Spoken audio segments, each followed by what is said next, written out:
Profit function दिएको छ, limitation यो भयो एउटा कन्स्ट्रेन्ट ए र बी भनेर दिएको छ। हामी यसलाई एक्स वाई भनेर सपोज गर्न सक्छौं। ए एक्सिस एक्स एक्सिस हो र बी एक्सिस भनेको वाई एक्सिस हो। यो दुईटा भेरिएबललाई एउटा एक्स एक्सिसमा, ए लाई एक्स एक्सिसमा र बी लाई वाई एक्सिसमा राख्ने है।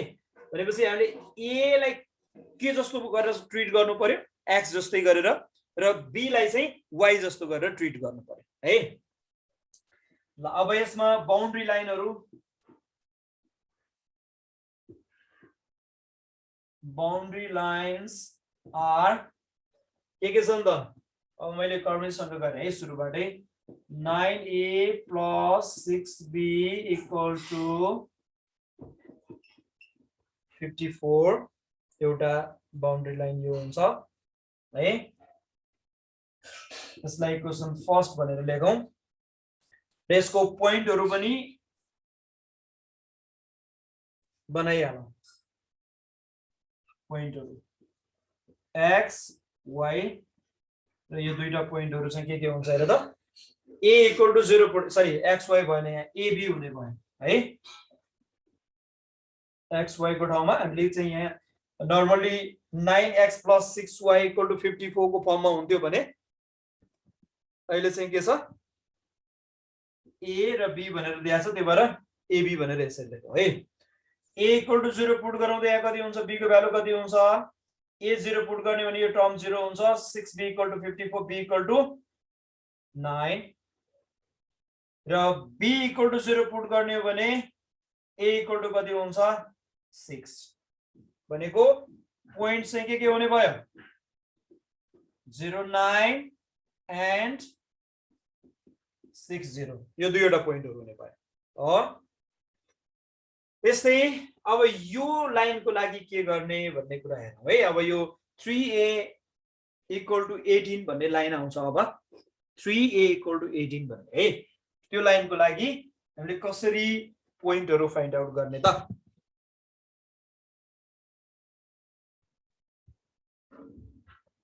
ल अब नेक्स्ट लाइन भनेको 3a = 18 भन्ने छ। यो क्वेशन सेकेन्ड पार्ट। अब यसलाई ग्राफमा प्लट गर्नको लागि यस्तो गरौं।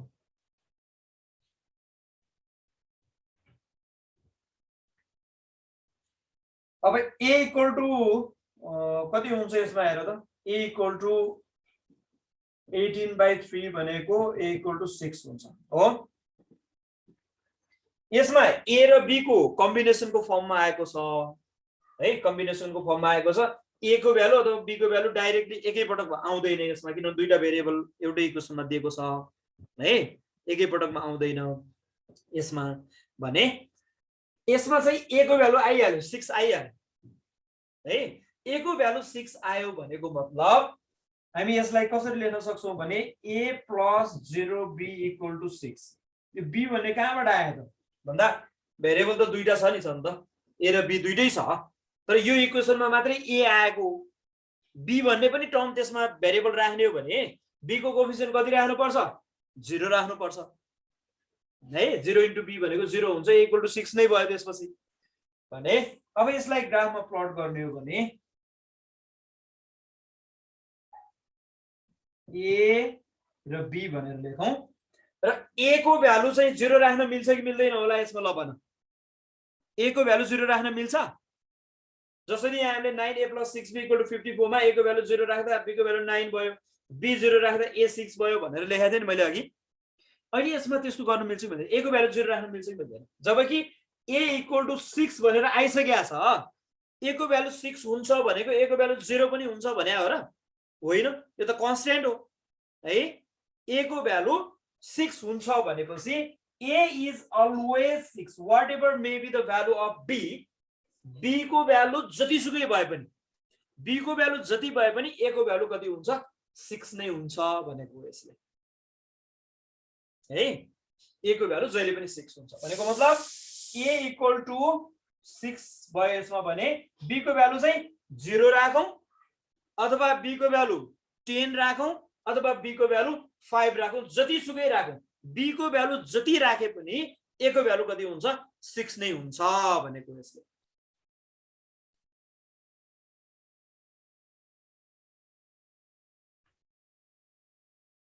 ठीक छ यो भएर a को भ्यालु जति बेला पनि 6 नै हुन्छ b को भ्यालु जति राखौ जस्तो ल अब अहिले b को भ्यालु 0 नै राख्दिए मैले एउटा है b को भ्यालु b को कोएफिसिएन्ट पनि 0 छ b को भ्यालु पनि मैले 0 राख्दिए b को भ्यालु 0 राखौं अथवा b को भ्यालु 5 राखौं ल 5 मैले चुज गरेको है 0 र 5 मैले चुज गरेको हो त्यसको ठाउँमा तिमीले अरु नै जुनसुकै नम्बर राख्न पनि सक्छौ धेरै ठुलो नराखौ किन भन्दा 96 आएको छ यहाँ त्यहाँ पनि माथि 6 छ भनेपछि त्यहाँनेर मैले 50 भनेर राख्दिए भने धेरै ठुलो नम्बर हुन्छ त्यो 50 राख्यो भने पनि a को भ्यालु त 6 नै हुन्छ फेरि है a को भ्यालु अलवेज 6 भयो b जतिसुकै राखे पनि a 6 हुने भयो त्यो भएर यसको पोइन्टहरु चाहिँ के हुने भयो त भन्दा 6 0 र 6 5 यो दुईटा पोइन्टहरु चाहिँ केमा पर्ने भयो यो लाइनमा पर्ने भयो 6 5 यो दुईटा पोइन्ट यसमा के सोध्न पर्ने भएदेखि सोध अर्को भनेको a = 6 भनेको b एक्सिस सँग प्यारलल भएर जान्छ y एक्सिस सँग प्यारलल हुन्छ a = 6 भन्ने पोइन्टबाट भन्ने पनि छ अब त्यो कन्सेप्ट पनि अर्को एउटा हो हैन यो दुईटै एकैचोटी भन्नु भन्दा मैले यो इक्वेसनकै फर्ममा बनाएर टेबल बनाइरा छौ त्यही प्रोसेसबाट जाउँ भनेर मैले यसरी यो मेथडबाट भने तिमीहरुलाई बुझेको छ कि छैन केही सोध्न पर्ने भएदेखि सोध त यसमा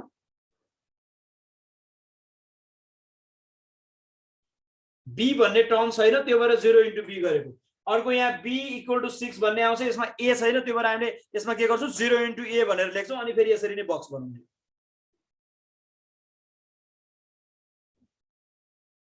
ठीक छ हैन ल अब सर अर्को भनेको यो b = 6 भन्ने थर्ड इक्वेसन छ है b = 6 अब b = 6 लाई कसरी यो पोइन्टहरु कसरी पत्ता लगाउने त भन्दा यसलाई 0 * a + b = 6 त लेख्न सक्छौं हामीले है 0 * a + b = 6 भनेर लेख्न सकिन्छ है यसमा अब पोइन्टहरु पत्ता लगाउँदाखेरि प्रोसेस त एउटै हो a b गर्ने यहाँ चाहिँ b = 6 भनेको b को भ्यालु अलवेज 6 है a को भ्यालु जति राखौं b को भ्यालु 6 नै हो भने हो यसले त्यो भएर b = 6 6 नै भयो है b को भ्यालु अलवेज 6 a को भ्यालु जतिसुकै राखौं र a को भ्यालु चाहिँ एकचोटी 0 राख्दिए अर्को पटक 4 राख्दिए मैले ल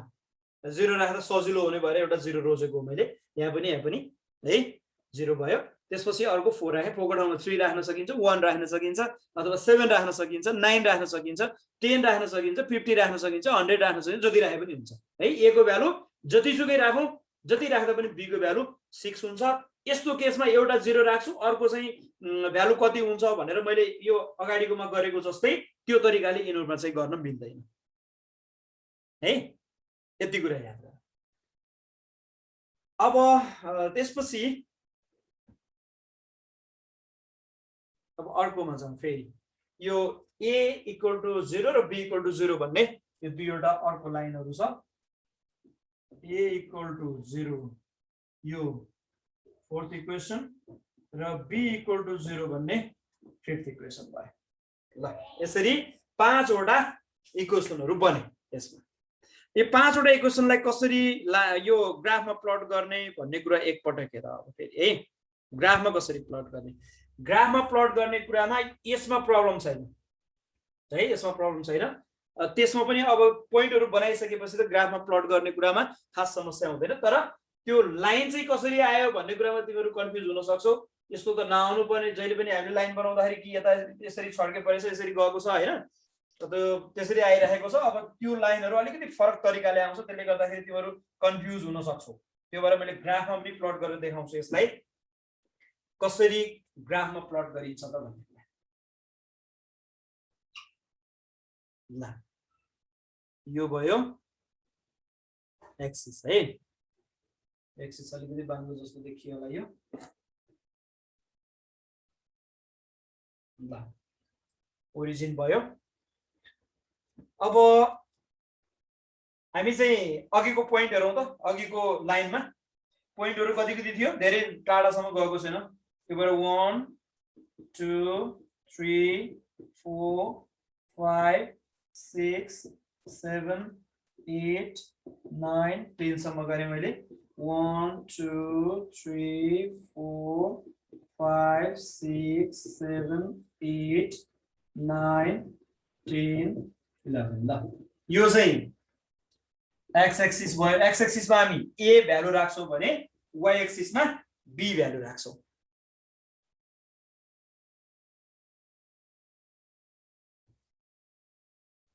ल यो x एक्सिस राम्रोसँग देखिएन होला है ल यसरी छ है अब अघिको इक्वेसन फर्स्टलाई प्लट गर यो यसमा पोइन्टहरु प्लट गरौँ त कति कति छ अरे अघिको भन त मैले मेटाइदिए यहाँ 09 हो एउटा 09 र 60 हैन 09 र 60 यो दुईटा पोइन्टहरु छ अब यो दुईटा पोइन्टहरु यो आयो नि 60 माथि यो चाहिँ तल चाहिँ 60 आयो माथि कति छ 09 छ यो दुईटालाई के गर्दियौ जोइन गर्दियौ लाइन बन्छ स्ट्रेट लाइन बन्यो यसको इक्वेसन के छ अरे 9a + 6b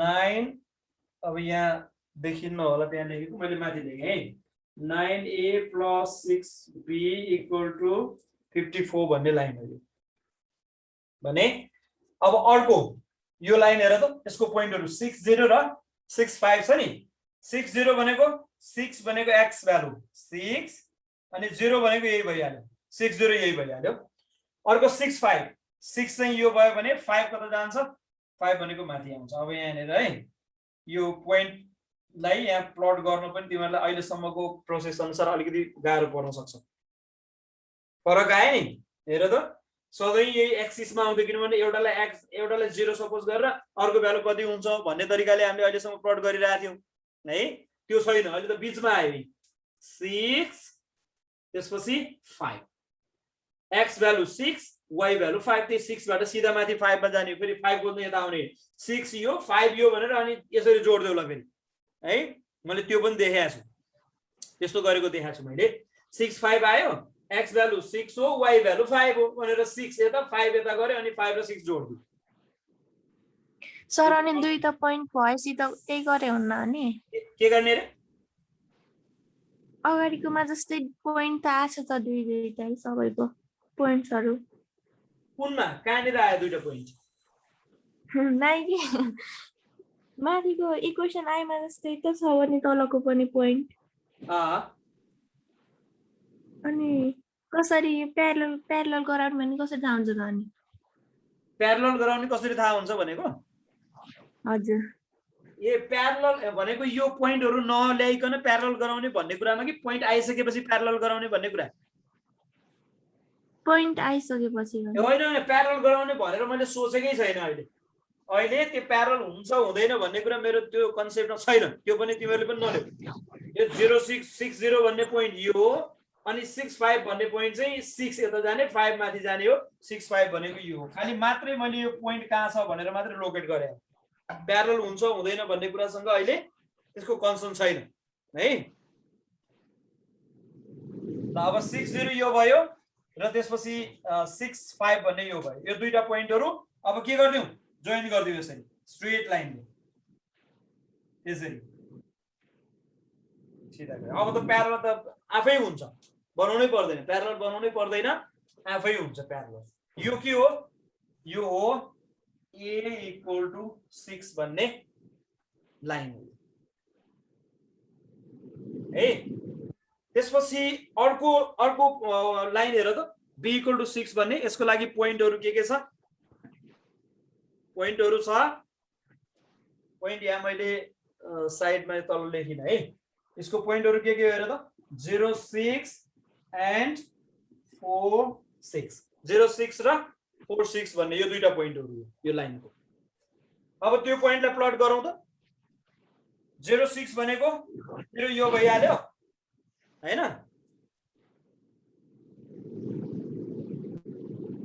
जिरो चाहिँ यहाँनिर छ 0। अब 06 भनेको 0 यो भइहाल्यो, 6 भनेको y भ्यालु कता जान्छ, माथि जान्छ, यो भयो 06 भने अर्को कति छ 46 भन्ने छ। 4 भनेको x भ्यालु 4 यता आयो, 6 भनेको कता जाने भयो, माथि, y भ्यालु माथि जान्छ, यो 4 बाट सिधा माथि जाने 6 सम्म, यसरी 4 को सिधा माथि 6 सम्म जाने, यसलाई भन्छ 4, 6।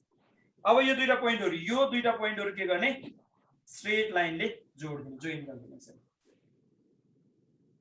जोइन गर्दाखेरि आफै बन्यो यो b = 6 हो, यो आफै के भयो, x एक्सिस सँग प्यारलल भयो है, आफै प्यारलल हुन्छ के, त्यो प्यारलल बनाउने होइन, त्यो बनाउने उद्देश्यले मैले यहाँ पोइन्ट राखेको होइन, यो त 4 6 को पोजिसनै यही हो, यही ठाउँमा पर्छ है। भनेपछि यो दुईटा जोइन गर्दाखेरि यसरी ल, यो लाइनलाई प्लट गर्ने कुरा चाहिँ मैले मेनली फोकस गर्न खोजेको थिएँ, लाइनलाई प्लट गर्यौं। अब यसलाई टेस्ट गर्दाखेरि, टेस्ट पोइन्ट लिँदाखेरि पनि खास गाह्रो छैन, प्रोसेस त्यही हाम्रो कन्सेप्ट जे छ त्यही कन्सेप्टबाट सिधा सिधा यसलाई टेस्ट गर्दा हुन्छ। अब टु फाइन्ड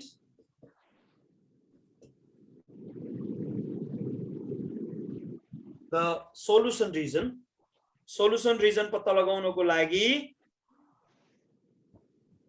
हामीले के गर्नु पर्यो, टेक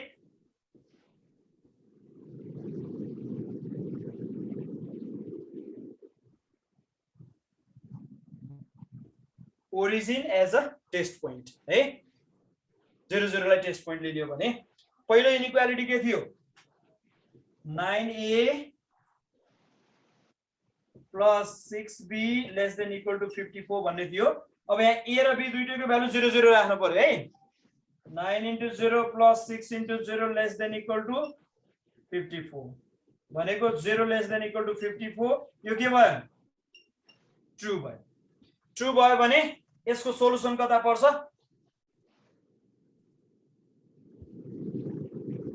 यो लाइन छ, यो लाइनको सोलुसन टुवर्ड्स द ओरिजिन हुने भयो, ओरिजिनतिर यसरी पर्ने भयो है, टुवर्ड्स द ओरिजिन। त्यस्तै अर्को इनइक्वालिटी छ, के थियो, 3a <= 18 भन्ने, 3a <= 18, यसमा पनि ओरिजिन राख्दियौ, 3 × 0 <= 18 भनेको 0 <= 18, यो पनि के भयो, ट्रु भयो। यो 3a <= 18 भन्ने लाइन चाहिँ कुन हो, यो है, यो भनेको a = 6 भन्ने लाइन हो नि त है, अथवा 3a = 18 भने पनि यही एउटै, 3a = 18 यो। अब यो ट्रु भयो भनेको मतलब यसको पनि सोलुसन कता पर्ने भयो, ओरिजिनतिर जाने भयो। ओरिजिन भनेको यहाँ छ, ओरिजिन यो हो, यसको सोलुसन, यो लाइनको सोलुसन यता आउने भयो, लाइन भनेको इनइक्वालिटी, यो लाइन भन्दा यता आउने भयो भनेपछि सोलुसन डाइरेक्सन चाहिँ यता पर्यो, यसरी देखाउनु है, ओरिजिनतिर। यसमा पनि तल पनि के भयो, ओरिजिनतिर आउने भयो, यसरी ओरिजिनतिर है। त्यसपछि अब अर्को इनइक्वालिटी छ,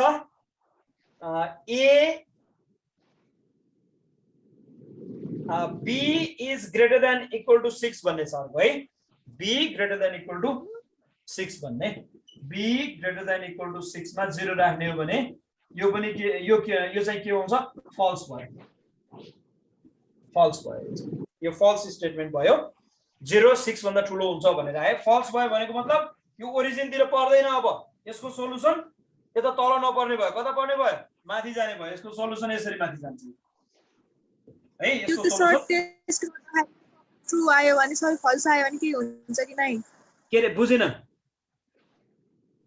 यो टेस्ट गर्दाखेरि सबै ट्रु आउने सबै फल्स आउने भयो भने के हुन्छ कि नै, ए सबै ट्रु सबै फल्स पनि हुन सक्छ, त्यो त हुन सक्छ। ल अब यसबाट सोलुसन रिजन कहाँनिर पर्यो भन्दा, हेर त, सोलुसन रिजन यो लाइन भन्दा यता आउनु पर्यो, यो लाइन भन्दा तल जानु पर्यो, यो लाइन भन्दा माथि जानु पर्यो। यो हो कि हैन हेर त सल्युसन। ए यसको माथि, यो लाइन भन्दा तल अनि यो भन्दा यता, यसको दायाँ लेफ्ट साइडतिर परेकै छ, यसको माथि परेकै छ, यो लाइनको तल परेकै छ। अरु दुईवटा चाहिँ यो त अलवेज पोजिटिभ हो, यो माथि जान्छ, यो चाहिँ राइट साइडमा जान्छ। यो त सधैँ हुने कुरा भयो है, यो त अलवेज पोजिटिभ भयो। ल यो चाहिँ सल्युसनमा पर्यो। अब यसको पोइन्टहरु, यसलाई ए भनेर सपोज गरौँ, यसलाई ए पनि नबनौँ किनभने ए र बी चाहिँ अरु नै यो भेरिएबलहरु नै लेखेको छ, त्यही भएर यसलाई पी, यसलाई क्यू र यसलाई आर भनेर लेखौँ। यो तीनवटा पोइन्टहरु आयो, पी क्यू आर भन्ने पोइन्ट आयो। पी को कोअर्डिनेट हामीलाई थाहा छ, क्यू को पनि थाहा छ, आर को थाहा छैन। अब यो आर को भ्यालु कसरी आउँछ ल भन, आर को भ्यालु कसरी आउँछ? अब सल्युसनलाई कम्प्लिट गर्छु है त। पोइन्ट ए र बी अलरेडी थाहा भइसकेको छ। अब सी, यो सी भन्ने पोइन्ट कसरी आउँछ? यो लाइन 9a + 6b = 54 र यो लाइन b = 6, यो दुईटा लाइनहरु काटिएर बनेको छ इन्टरसेक्सन। अब यो दुईटा इक्वेसनहरु सल्भ गर्ने, इक्वेसन भनेको कति-कतिमा फर्स्ट र त्यसपछि थर्ड होला यो है, यो फर्स्ट, यो सेकेन्ड थियो, यो थर्ड भनेको यसरी गरौँ।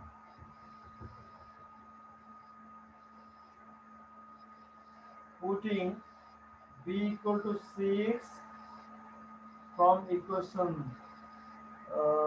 third,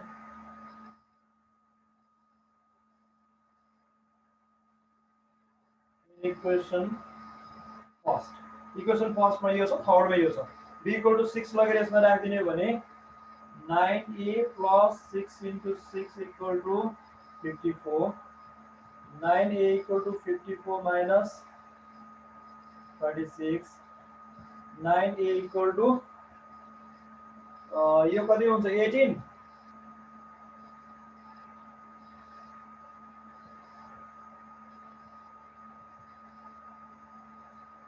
a = 2 भयो। त्यसो भए यो c को कोअर्डिनेट कति हुने भयो? a = 2 र b = कति छ 6 भनेको x एक्सिसमा 2 र y एक्सिसमा 6, 2 6 भन्ने पोइन्ट रहिसक्यो है। अब यो तीनवटै पोइन्टहरु a b र c, c चाहिँ हामीले अहिले भर्खर यो सल्भ गरेर निकाल्यौ, c को कोअर्डिनेटहरु, र a र b चाहिँ पहिल्यै थियो। यो तीनवटा पोइन्टहरु लगेर हामीले केमा राखौं? यो अब्जेक्टिभ फंक्सनमा लगेर राख्दियौ। अब्जेक्टिभ फंक्सनमा त्यो एबीसी तीनवटा पोइन्टहरु लगेर राख्दा जुन पोइन्टमा भ्यालु z को भ्यालु के हुन्छ हामीले गर्नुपर्ने चाहिँ म्याक्सिमाइज है। जुन पोइन्टमा यो z को भ्यालु म्याक्सिमम हुन्छ, सबैभन्दा धेरै आउँछ, त्यो पोइन्ट नै के भयो? रिक्वायर्ड, हामीलाई चाहिएको a र b को भ्यालु लिने अथवा त्यो क्यारी गरेको पोइन्ट हुन्छ है। अब यसको लागि यो सल्युसन यसलाई मेटाइदिउ, र म यहाँ बनाउँछु है, टेबल बनाउँछु अर्को एउटा। यो a को भ्यालु 2 भयो, b को भ्यालु 6 त अलरेडी यहाँ छँदैछ, हामीले फेरि धेरै वर्कआउट गरिराख्नु पनि परेन सल्युसनको लागि है। अब यो लेख्यो होला, यो कर्व त पहिले बनि, यो ग्राफ चाहिँ पहिले बनिसकेको थियो, यो लेख्यो होला, यसलाई मैले मेटाइदिएँ। अब यहाँनिर टेबल बनाउँ, भर्टिसेस, त्यसपछि भ्यालु अफ z = कति थियो त्यो के भन्छ प्रफिट फंक्सन म्याक्सिमाइज गर्नुपर्ने 300a + 500b हो। 300a + 500b मा के गर्ने? यो भर्टिसेसहरुको पोइन्ट भ्यालु लगेर राख्नु। a भनेको के छ? यहाँ pqr भनेर लेखेको थियो है, pqr भनेर लेखेको थिएँ मैले, किनभने एबीसी भन्ने यहाँ अघि नै एबी भन्ने पोइन्टहरु पहिले भएको हुनाले pqr है। त्यसलाई मैले p भनेर लेखेँ। अब p 0,9, q 0,6 र r 2,6, यो तीनवटा पोइन्टहरु आयो, यो बाउन्ड्री पोइन्टहरु है। अब यी पोइन्टहरुमा z को भ्यालु कति हुन्छ? फर्स्ट पोइन्टमा z को भ्यालु कति? भन्दा 300 into a 0 भइहाल्यो प्लस 500 into 9 यो कति हुन्छ 4500 त्यसपछि z equal to 300 into 0 plus 500 into यो 6 लगेर राख्नु b को भ्यालु 3000 भयो त्यस्तै z equal to 300 into 2 plus 500 into 6 यो कति हुन्छ यो 3600 हुन्छ ल Yes, sir. अब म्याक्सिमम भ्यालु चाहिँ कति भयो त z को हेर त z को म्याक्सिमम भ्यालु 4500 हो कि हैन therefore maximum z equal to 4500 when कुन बेलामा 4500 म्याक्सिमम भयो त a र b को भ्यालु कति कति हुँदाखेरि भन्दा when a equal to 0 and b equal to 9 a को भ्यालु 0 र b को भ्यालु 9 भएको बेलामा यो के भयो म्याक्सिमम भयो यो z भ्यालु चाहिँ म्याक्सिमम भयो है यही प्रोसेसबाट गर्ने यो हामीले यो प्रोसेस चाहिँ धेरै पहिलाबाट गरिरहेको यसरी नै गरिरहेछौँ यो पनि त्यही